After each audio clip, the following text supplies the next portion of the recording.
uma dica para você, sempre que você for ler a Bíblia, ora antes para Deus te ajudar. Sempre que você for ler, se você está tendo dificuldade, fala: Deus, me dá entendimento da tua palavra, e Ele vai te dar. Amém? A gente vai ler aqui sobre a igreja primitiva. Imagina, o Espírito Santo tinha acabado de descer e a igreja estava avivada, a igreja estava crescendo. Pessoas se convertendo, pessoas sendo batizadas com o Espírito Santo. A igreja estava avivada, crescendo. Só que o que a gente vai ler é um contraste do que aconteceu. Estava acontecendo um avivamento, um crescimento, mas em contrapartida a gente vai ler agora o primeiro escândalo da igreja primitiva. Primeiro escândalo. Aí vale a pena lembrar que Jesus disse que os escândalos seriam o quê? Inevitáveis. Não tem como evitar. Vão acontecer. Então a gente vai ler, eu quero que você preste muita atenção. Capítulo 5. Um certo homem chamado Ananias, com Safira, sua mulher, vendeu uma propriedade. Só uma observação, toda vez que você vê um nome na Bíblia, é porque essa pessoa era importante, tinha uma relevância. Volta e meia você vai ler assim: certa mulher, certo homem, a mulher hemorrágica, um homem leproso, não tem o nome. É porque aquela pessoa para a sociedade não tinha importância, não tinha relevância. Quando cita um nome, é porque tinha importância. Por exemplo, lá fala de Jairo, ele era o chefe da sinagoga. Nicodemos, era príncipe dos fariseus. Então, José de Arimateia, era como um senador da época. Então, você tem o nome das pessoas importantes. Então, aparece Ananias e Safira, porque eram pessoas importantes para a igreja primitiva. Talvez, se fosse colocar nos dias de hoje, seria até um obreiro, uma obreira, uma pessoa ativa na igreja, conhecida pelo nome. Fulana de tal, todo mundo conhece, todo mundo sabe quem é. Então, Ananias e Safira eram um casal conhecido, importante. E se esperava deles, naturalmente, exemplo. Aí diz assim: venderam uma propriedade. Versículo 2. E reteve parte do preço, sabendo também sua mulher.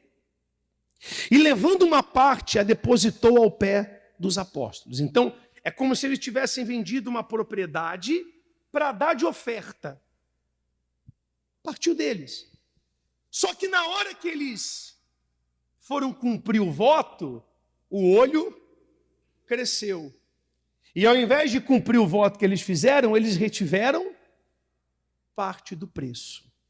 Um voto que não foi cumprido. Entenda, voto com Deus não é só voto financeiro, não. Se eu me batizo nas águas, eu estou fazendo o quê? Um voto, estou fazendo uma aliança. Estou firmando um compromisso. Tem gente que se batiza nas águas e sai para pecar. É um voto quebrado. Tem gente que vem aqui na frente e fala com Deus: Deus, a partir de hoje, vou me esforçar para mudar. Sai e não se esforça. É um voto quebrado. Quem está entendendo? Ela fala que ela vai orar, que ela vai jejuar, ela faz um voto. Senhor, eu quero ganhar almas, conta comigo. Ela está fazendo o quê? Um voto. Aí ela quebra esse voto. Eles quebraram o voto. Não é por causa do dinheiro, entenda isso, não é o dinheiro. É o voto quebrado. É a mentira. É a falsidade. Aí diz assim: disse então Pedro: Ananias, por que encheu quem? Satanás o teu coração para que mentisse ao Espírito Santo e retivesse parte do preço da herdade? Guardando-a, não ficava para ti? E vendida não estava em teu poder? Por que formaste este desígnio em teu coração? Não mentiste aos homens, mas a quem? É como se Pedro falasse para Ananias assim: por que você prometeu se você não cumpriu? Não era mais fácil não ter prometido nada? Como que você deixou Satanás encher o seu encher seu coração. Veja, ele estava na igreja, fazia parte de uma igreja que estava em avivamento, mas dentro dele tinha o quê? Satanás. Estava cheio do diabo. O ser humano pode ser cheio de 3 coisas. Ele pode ser cheio de Deus, cheio de Espírito Santo, e a gente está lutando para que você seja cheio de Espírito Santo, amém? A pessoa pode ser cheia de si. Não tem gente que é orgulhosa? Primeiro eu, depois eu arrebento. Eu sou o cara, eu sou a cara. Sei lá como é que fala. Ele acha que ele é o cheio de si. E pode ser cheio de demônios. Não dá para saber do que a pessoa está cheia, só de olhar. Não tem como. Mas as atitudes mostram. O comportamento mostra. E a boca fala o que está cheio o coração. Então, mais cedo ou mais tarde, o que está dentro vai se revelar. Mas você não consegue olhar e ver. É difícil, é complicado. Por isso que a gente se engana. Olha o que aconteceu com ele. Versículo 5. E Ananias, ouvindo essas palavras, caiu e expirou. E houve um grande temor sobre todos os que isso ouviram. Então ele morreu. Muito forte. Ele morreu. Sabe, Pedro falou, como é que você fez isso, rapaz? Como é que você pôde fazer um negócio desse? Tem coisa que a gente vê pessoas fazendo dentro da igreja que a gente fala, meu Jesus, como? Como? Aí, versículo 6. Levantando-se os moços, cobriram o morto, transportando-o para fora, o sepultaram. Passando um espaço de quase 3 horas, entrou também sua mulher, não sabendo o que havia acontecido. Então ela não sabia que o marido tinha sido descoberto e que havia morrido. Então ela chegou lá na igreja e disse Pedro, dize-me, vendeste portanto aquela herdade? E ela disse o quê? Sim, portanto. Era como se Deus tivesse dado uma chance para ela. Vem cá, você vendeu portanto? Não, foi. Quer dizer, mentiu. Ela mentiu. Ela não sabia que ela estava tendo ali o quê? Uma chance. A gente vai ver que era a última. Eu não sei se é a sua última chance hoje de se consertar. Eu não sei. Eu sei que a misericórdia de Deus está aqui. Amém? A misericórdia de Deus está aqui nesse lugar. Hoje pela manhã, quando acabou a reunião, uma ex-obreira me procurou chorando e disse assim, por favor, bispo, eu não posso sair daqui hoje sem me batizar nas águas. Não posso. Eu tenho que me consertar com Deus hoje. Tenho que me livrar do meu passado hoje. Não pode ser amanhã, tem que ser hoje. Ela se batizou, se consertou com Deus. Amém. Ela entendeu que a misericórdia chegou. E ela abraçou. Safira não. Safira mentiu. Versículo 9. Leia alto. Então Pedro lhe disse, por que é que entre vós vos concertastes para tentar o Espírito do Senhor? Eis aí a porta os pés dos que sepultaram o teu marido e também te levarão a ti. E logo o quê? Caiu aos seus pés e expirou. Quer dizer, morreu.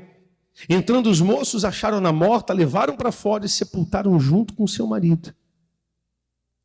E houve o quê? Não leia alto. Um grande temor em toda a igreja e em todos que ouviram estas palavras. Então, a igreja ficou temerosa. Não medo, temor. Meu Deus, você viu o que houve com Ananias e Safira? O quê? Morreu os dois. Por quê? Quebraram um voto, brincaram com Deus. Não brinca, não. Aí, a igreja toda que soube disso e se espalhou, andaram com temor. Enquanto eu tenho temor a Deus, tem misericórdia. Amém? A pessoa que sabe, ao invés de assumir o erro, ela mente. Ela abraça o erro. Pessoal, eu falei sobre isso uma vez, eu vou repetir. Nós não conseguimos não errar. Você vai errar. Eu erro, tu erras, eles erram, nós erramos. Eu não sei o resto, mas é isso aí. Não tem jeito. Nós vamos errar. Você vai pensar o que não é para pensar, você vai agir como não é para agir. Não é para você usar isso como uma base, um apoio para você errar. Ah, não, o senhor sabe que não tem como eu não errar, então aí não é isso. É para você entender que o que Deus quer de você é esforço. Você tem que se esforçar, amém? Se esforçar para tratar os outros bem, mas mais ainda, se esforçar para lutar contra você, contra a sua carne. Se esforçar, é isso que Deus quer. E é o que a gente vai ver agora. Passa um pouquinho as folhas da Bíblia e vai para Atos 8, versículo 9. E estava ali um certo homem chamado o quê? Simão. Então, só para você entender, passaram 4 capítulos. A igreja continuou. Ananias e Safira caíram, ficaram para trás, mas a igreja continuou. E todo mundo sabia, todo mundo se encheu de temor. Como a gente se enche de temor volta e meia quando vê o caso de uma pessoa que às vezes está na igreja e daqui a pouco, por exemplo, eu fui no presídio evangelizar, o pessoal é triste demais da conta. Você vê lá ex-pastor, ex-obreiro. Uma vez eu fui, o rapaz, o senhor lembra de mim? Eu falei, desculpa, eu não lembro. Eu fui obreiro, eu ajudei a libertar as pessoas, me afastei, me perdi, fui para o crime e estou aqui. Isso faz a gente temer. Tá? E estando ali certo homem chamado Simão, que anteriormente exercera naquela cidade a arte mágica. Ele era feiticeiro, mágico. E tinha iludido o povo de Samaria, dizendo que era uma grande personagem, a qual todos atendiam, desde o menor ao maior, dizendo, este é o grande poder de Deus. E o atendiam-no, porque já desde muito tempo os havia iludido com artes mágicas. Então, dentro dessa cidade, ele era conhecido como um mágico, como um feiticeiro. Todo mundo gostava dele pelo que ele fazia. Só que a igreja chegou lá. Felipe chegou lá e começou a pregar. E as pessoas começaram a ouvir Felipe e deixar Simão, o mágico, de lado. Aí diz assim, versículo 12. Mas como crescem em Filipe, que lhes pregava acerca do reino de Deus, e do nome de Jesus Cristo se batizavam, tanto homens como mulheres, e creu, até quem? Até o próprio Simão. E sendo o quê? Batizado, ficou de contínuo com Felipe, vendo os sinais e grandes maravilhas que se faziam, e estava atônito. Então o próprio Simão começou a ver as pessoas indo para a igreja e falou, vou lá para ver como é que é. Quando ele chegou lá, ele se converteu, vou colocar se converteu entre aspas. Ele se batizou, ele abandonou a feitiçaria, abraçou a fé e começou a andar com Felipe. Ele começou a ouvir sobre a igreja. Talvez, é um pensamento meu, talvez, em algum momento, alguém tenha falado, temos que ter temor. Tem um casal do início que, porque faltou com temor, morreu. Temos que ter temor. Eu acredito. Isso é um pensamento meu. Mas mesmo que não tenha isso acontecido, ele estava ouvindo a palavra. Olha o que aconteceu. Então, desculpa. Então ele tinha um grande testemunho, não tinha? Sim ou não? Tá. Versículo 14. Os apóstolos, pois, que estavam em Jerusalém, ouvindo que Samaria recebera a palavra de Deus, enviaram quem? Pedro e João, os quais, tendo descido, oraram por eles para que recebessem o Espírito Santo, porque sobre nenhum deles tinha ainda descido, mas somente eram batizados em nome do Senhor Jesus. Então lhes impuseram as mãos e receberam o Espírito Santo. Então, vamos dizer assim, quando a igreja central descobriu que lá em Samaria estava tendo esse movimento, mandaram 2 apóstolos, Pedro e João.